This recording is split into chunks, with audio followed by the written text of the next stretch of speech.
অযথা আপনাকে আমাকে পাজেল করে দিচ্ছে, ব্রেনকে ডাইভার্ট করে দিচ্ছে। এখন প্রশ্ন করা দরকার ছিল মোদিজিকে, যে আপনি বলেছিলেন বছরে 2 কোটি চাকরি দেব, 11 বছর হয়েছে, 22 কোটি চাকরি কাকে কাকে দিয়েছে লিস্ট দেন। এই প্রশ্নটা করার দরকার ছিল মোদিজিকে। এখন প্রশ্ন করার দরকার ছিল, আপনি বলেছিলেন নোটবন্দির সময় যে রাস্তায় একটু দাঁড়াও, এই নোটবন্দির ফলে জঙ্গি কার্যকলাপ বন্ধ হয়ে যাবে, তোমার লাভ হবে।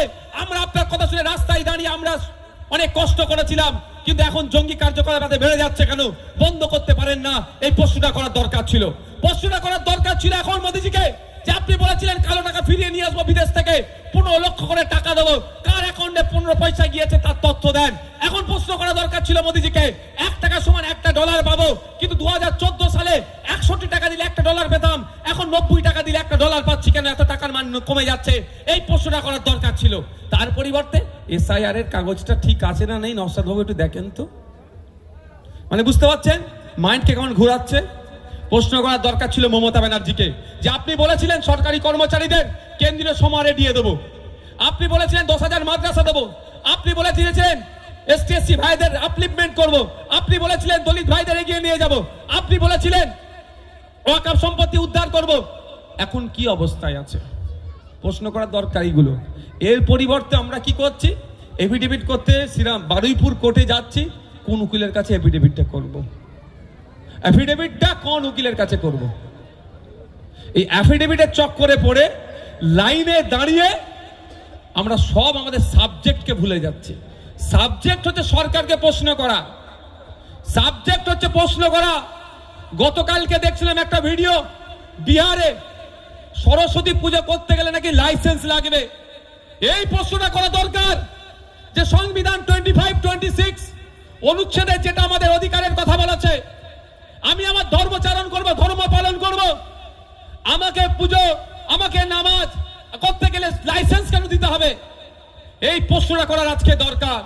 তার পরিবর্তে আপনি আমি বাঁচবো নিচে কিভাবে ভাবছি। এখন যে যার বাঁচার ধান্দায় ঘুরছি। আমি অনুরোধ করব, আমরা বাঁচবো কি করে? যেদিন আমরা বুঝতে শুরু করব এই রাজনৈতিক কারবারিরা ওহেতুক আমাদের রাস্তায় দাঁড় করাতে পারবে না। এখন দেখুন নওশাদ কিভাবে বাঁচবো, আমি বাঁচবো কি করে? কারিমুল নিজের রেতে ভাবছে, আপনি নিজের রেতে ভাবছেন।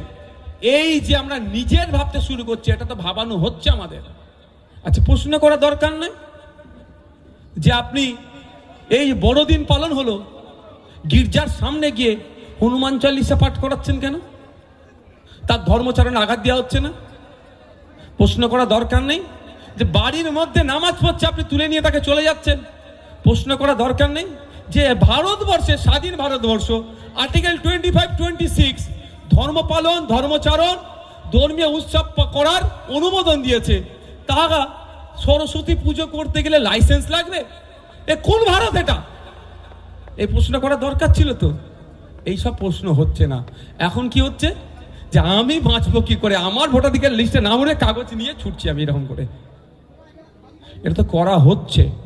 এই ফাঁদে যদি পা দেন আরো দুদিন আসবে। তবে হ্যাঁ, অনুরোধ, যাদেরকে হিয়ারিং এ ডেকেছে আপনাদের কিন্তু অ্যাটেন্ড হবেন। রাগ দেখিয়ে কেন কেউ ঘরে বসে থাকবেন না, এটা অনুরোধ করছি। আর আমার এত পাওয়ার নাই যে বুথে বুথে নিজে করে দিতাম, সে পাওয়ারটা আমার নাই। কিন্তু কোনো বুথের যদি ভোটার লিস্টের নাম কারো বৈধ কেটে যায়, তাকে ফিরিয়ে নিয়ে আসার লড়াই করার পাওয়ার আপনারা আমার হাতে দিয়েছে। যেদিনকে রাজ্যের দেবেন দায়িত্ব, সেদিনকে সুদিন ফিরে এসে যাবে, এই নোংরামিটা বন্ধ হয়ে যাবে। ধন্যবাদ সকলকে যারা আজকে